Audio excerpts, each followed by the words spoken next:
começando então a parte 3 e última desta primeira incursão em relação às políticas públicas. O que são trade-offs? Vocês sabem? Trade-offs são escolhas de soma zero. Ganha-se em alguns objetivos e se perde em outros. A gente utiliza muito trade-offs na área de economia, tá? Para discutir algumas questões de como equilíbrio. Porque muitas vezes, se tu, por exemplo, aumenta, vamos supor, uma taxa de juros, isso tem consequências positivas, de certa forma, mas também consequências negativas, principalmente em termos de conflitos redistributivos. Então, quando nós falamos trade-offs em políticas públicas, significa que a gente não pode, são equilíbrios que a gente tenta encontrar, porque senão as coisas ficam desequilibradas.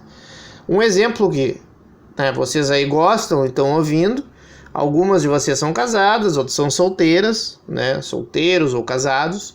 Isso é um trade-off, obviamente, Quem já foi solteiro ou já foi casado sabe disso. Ter mais liberdade, ter menos, dividir com alguém os anseios da vida. Aí vocês escolhem. Tem gente que não aguenta uma monogamia, tá sempre solteiro. Tem gente que prefere ser casado ou casada, E política pública, nesse caso, trade-offs é um pouco disso, tá? Talvez um exemplo bem clássico para vocês se darem conta é que muitas vezes, e agora vem eleições e é sempre assim, As eleições, muitos candidatos a prefeito prometem que vão dar isto, vão dar aquilo, vão dar mais não sei o que e não dizem de onde tira o dinheiro. Então um trade-off clássico é que quanto mais impostos a gente paga, mais serviços o Estado tem capacidade de oferecer. A gente até pode melhorar a eficiência pública, mas quanto mais dinheiro nós tivermos disponíveis para fazer um estado de bem-estar social, por exemplo, que a gente vai falar depois em outras aulas daqui a alguns dias, vai ter mais dinheiro para também fornecer mais serviços sociais, Então, é um trade-off, quer dizer, a gente não gosta, acho que ninguém gosta de ter que pagar imposto, mas também, por um outro lado, digamos, a gente tem que analisar se realmente o Estado, em termos de saúde, educação e segurança pública, por exemplo, que está nos sendo oferecido, é compatível com aquilo que a gente paga de impostos. Isso a gente vai debater com mais complexidade no futuro. A gente sempre utiliza uma expressão nas ciências humanas que é status quo. A status quo, gurias, é somente a situação em que se encontra algo. No exemplo de política pública, se uma taxa de homicídio de um determinado lugar é de 20 a cada 100 mil habitantes, que é comum em alguns estados do país, depois de um ano, por exemplo, ele permaneceu inalterado ou muito próximo disso, a gente diz que status quo em termos de violência urbana, por exemplo. Permaneceu assim, em status quo. Se no Brasil a universidade é pública, e atualmente ela é, e ela é gratuita, se a gente, digamos assim, criasse uma política pública e dissesse, não, a universidade pública agora, quem está estudando em universidade pública agora tem que pagar, R$1.000 por mês para ter acesso à universidade pública. Que seria um debate que já se fez no Brasil e às vezes se faz, A gente moveria para a esquerda, para a direita, como é que seria esse debate? Mas tu moveria o status quo. Vamos dar mais exemplos.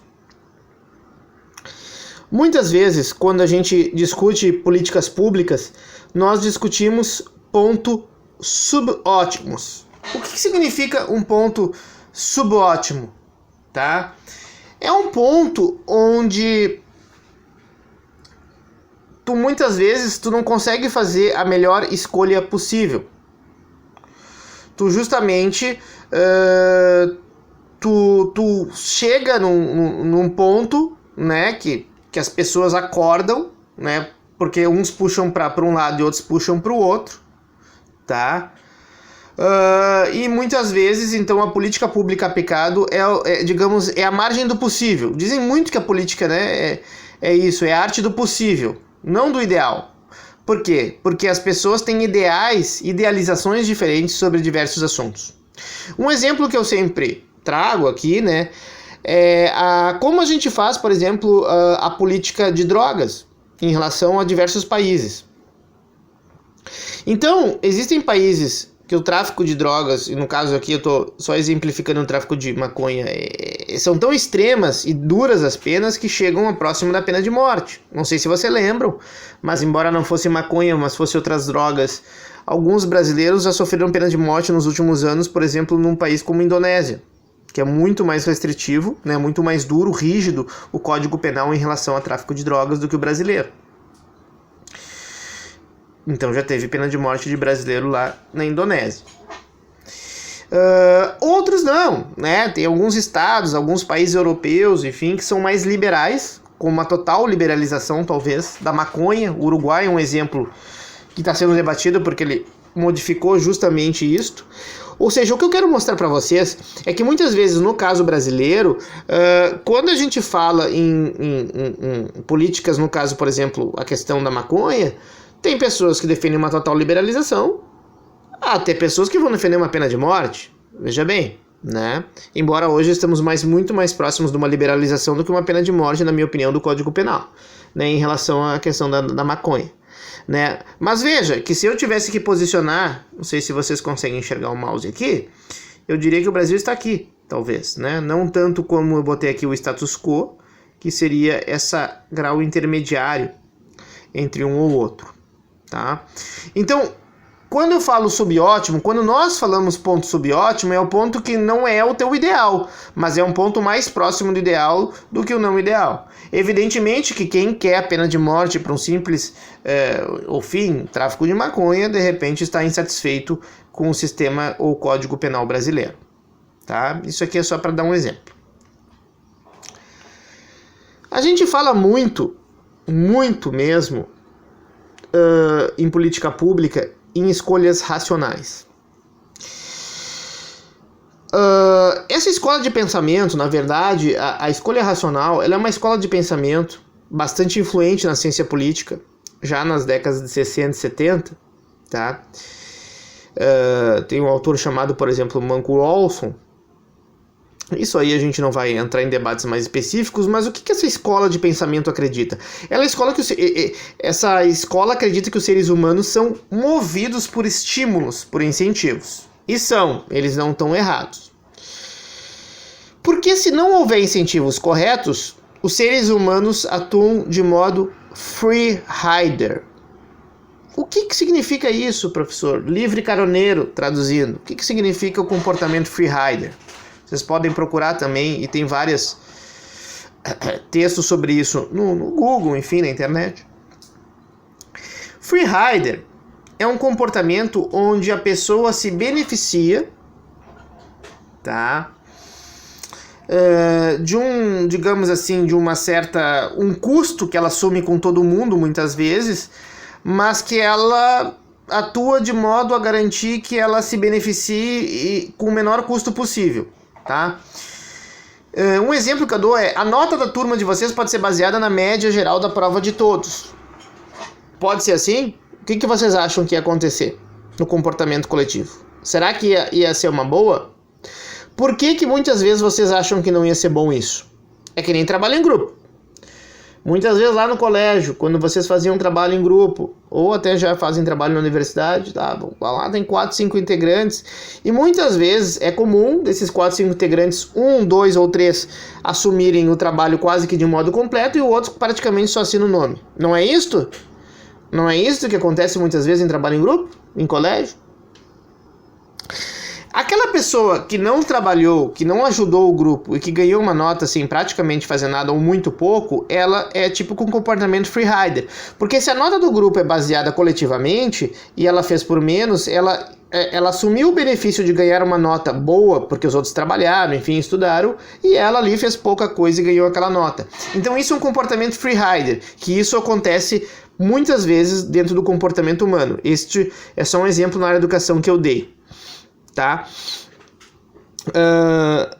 Dentro das ciências sociais, nós temos então várias discussões de como, da escolha racional, de como o comportamento das pessoas ele ocorreria caso houvesse algumas situações.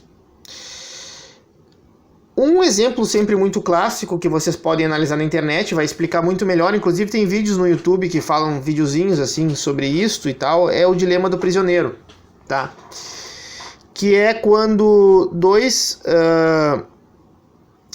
prisioneiros são pegos, enfim, às vezes a história muda um pouco, mas é basicamente eles cometeram um assassinato e eles são pegos com porte de arma, né? 2 indivíduos. E eles sabem que eles não têm porte de arma, eles foram pegos por, na verdade, portar uma arma que não podiam. Mas a polícia não tem certeza, né? Aqueles que prendem não têm certeza se eles foram as pessoas responsáveis pelo homicídio. O que a polícia poderia fazer? Ela poderia botar o prisioneiro numa cela e o prisioneiro B em outra cela. Prisioneiro A numa cela e prisioneiro B em outra cela, de modo que eles não se comuniquem, tá?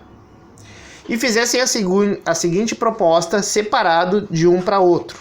Isso às vezes vocês já viram em filmes algo nesse sentido. Ele diz pro prisioneiro A: olha, se o teu parceiro te delatar, tu tá ruim, porque daí ele vai te delatar e tu vai ser aprisionado por homicídio. Ao passo que ele vai liberar e dizer que foi tudo, o B vai dizer que o A fez, e eles também vão fazer a mesma coisa pro B em relação para dedurar o A, né? E o A para dedurar o B. Mesmo sem comunicação, se ambos forem pegos simplesmente por estarem portando uma arma e não falarem nada sobre o homicídio cometido, ambos pegam 6 meses. Que seria, do ponto de vista racional, o melhor para ambos, ok? Né? Em conjunto, um custo menor possível para ambos. Contudo, o que pode acontecer é que o prisioneiro B, por exemplo, delate o prisioneiro A e o A acaba sendo condenado a 10 anos e o B sai livre. Porque muitas vezes, até na discussão quando houve no Brasil de delação premiada, existem problemas muito discutíveis sobre o comportamento humano aqui, né? E também pode acontecer do prisioneiro a delatar o prisioneiro B e o B é condenado a 10 anos e A sai livre, tá? Nesses dois aspectos, tanto A quanto B, um se beneficiaria muito e o outro seria muito prejudicado, né? Então o custo para um seria muito alto e o custo para outro seria muito baixo. Já aqui, o que muitos consideram que seria o mais provável que ocorresse é que eles dividiriam o fardo, digamos assim, de dizer que ambos cometeram assassinato, né? Dividiriam isso e ambos condenados pegariam a 5 anos. Isso aqui é um exemplo um tanto quanto hipotético e às vezes um tanto quanto irreal também, eu diria, porque o processo penal não funciona assim, mas só para demonstrar para vocês de que o comportamento humano ele é muito discutível do que ocorreria aqui. Alguns vão dizer, mas depende do grau de confiança que tem na pessoa, né? Isso muitas vezes não está posto diante do dilema do prisioneiro.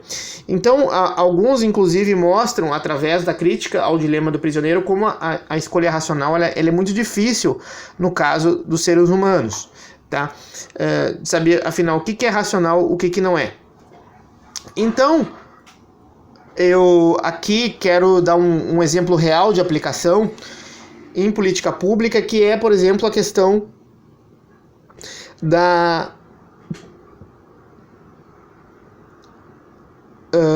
do aquecimento global. Muitas vezes, para a gente retardar o aquecimento global, a gente tem que fazer políticas que talvez possam impactar no crescimento econômico dos países, tá? Isso é um debate muito difícil a nível mundial. Então, aqui eu também coloquei um outro exemplo que é a corrida armamentista, mas eu estou me baseando mais nesse exemplo da questão ambiental. É complicado, porque muitas vezes os países agem de modo free rider, ou seja, os países continuam a poluir para continuar o seu desenvolvimento sem nenhuma trava, mas isso faz com que todo o planeta seja impactado pelo aquecimento global, tá? Então China e Estados Unidos muitas vezes se negaram a assinar alguns protocolos que, né, diminuíssem o ritmo de desenvolvimento econômico, ou pelo menos diminuíssem o número de emissão de gás carbônico, né, o número de monóxido de carbono, enfim, os gases poluentes aí que dizem que afetam o aquecimento global, ok? Então isso é um debate de comportamento free rider também a nível real. E muitas vezes nessa decisão coletiva a gente pode gerar irracionalidades, tá, do ponto de vista coletivo. Por exemplo, a gente pode supor que num restaurante com pratos e preços variados ofereça uma nova modalidade de pagamento para essa janta. Cada pessoa iria lá e pagava a média de todos os clientes daquela janta, daquela dia. Aí, digamos que tu estivesse lá no restaurante e 100 pessoas desconhecidas na tua volta, peça para cada um prato com esses preços variados. Qual o resultado seria? Eu não sei. Mas eu tenho a leve impressão que seria um resultado ruim para todos, que todo mundo acabaria pagando o prato mais caro. Por quê? Né? Em vez de pegar um arroz com feijão, vai pegar um camarão, uma lagosta, um prato típico assim que nunca comeu. Porque se tu pega um arroz com feijão e daqui a pouco paga por uma média, tu tá correndo o risco de comer, não digo mal, mas né, uma comida básica, pagando caro, justamente porque tu não sabe como vai ser a escolha dos outros clientes, né? Então, muitas vezes, a tragédia dos comuns também é uma referência do ponto de vista de comportamento racional individual e coletivo que pode, né, parecer irracional do ponto de vista coletivo alguns comportamentos que a gente faz. Vocês querem ver como isso ocorre? Vejam o trânsito. Na estrada, muitas vezes, quem já pegou movimento em volta de frear na estrada sabe que muitas vezes todos os carros conseguiriam ir a uma velocidade, claro que talvez não a velocidade da pista, vamos pensar 100 km por hora, seja a velocidade máxima da pista, mas que se todo mundo, por exemplo, colocasse uma velocidade de 70 km por hora, seria muito mais racional. É isso que ocorre? Não!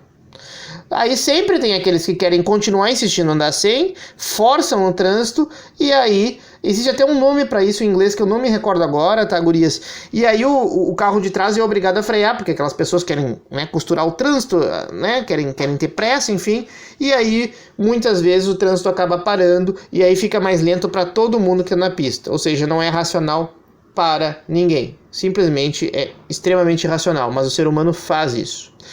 Então, do ponto de vista de política pública, nós vamos ver até comportamentos que parecem irracionais, né, do ponto de vista coletivo, tá? E eles não são tão racionalizados assim.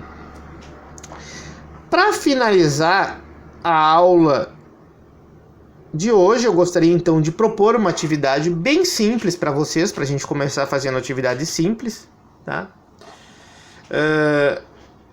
Que é justamente imaginar uma cidade muito suja, cerca de 10 mil habitantes, tá? E que alguns ali cidadãos daquela cidade decidem, por conta própria, criar uma mutirão de limpeza chamado Os Exterminadores da Porquice. Eles se reúnem ao domingo, reúnem cerca de 100 pessoas e ali no centro da cidade eles acabam melhorando a sua aparência. A pergunta que eu quero fazer para vocês, e já digo de antemão que não existe certo ou errado, em geral há uma divisão da turma sobre isso, perguntando os critérios e as discussões que a gente fez sobre políticas públicas aqui, eu quero que vocês respondam, com as palavras de vocês, né, se vocês consideram isto uma política pública, sim ou não, tá? Eu gostaria que vocês expliquem essa resposta, tá? Ela, pelo menos 10 linhas, tá, pessoal? Eu gostaria que vocês tivessem um certo desenvolvimento e depois me encaminhassem por e-mail, ok? Essa atividade ela é bem fácil, ela é bem simples, eu espero que vocês acompanhem também a leitura que eu indiquei da professora Celina Souza, a indicação da leitura para essa aula, ok? E aí no nosso próximo vídeo, aí sim a gente vai ver coisas um pouquinho mais difíceis, um pouquinho mais pesadas nas políticas públicas, e aí sim eu vou pedir uma atividade um pouco maior. Então aproveitem esse início de atividade, que é uma atividade bem tranquila, e espero que todas vocês façam, ok? Então era isso, abraço, bom final de semana a todas.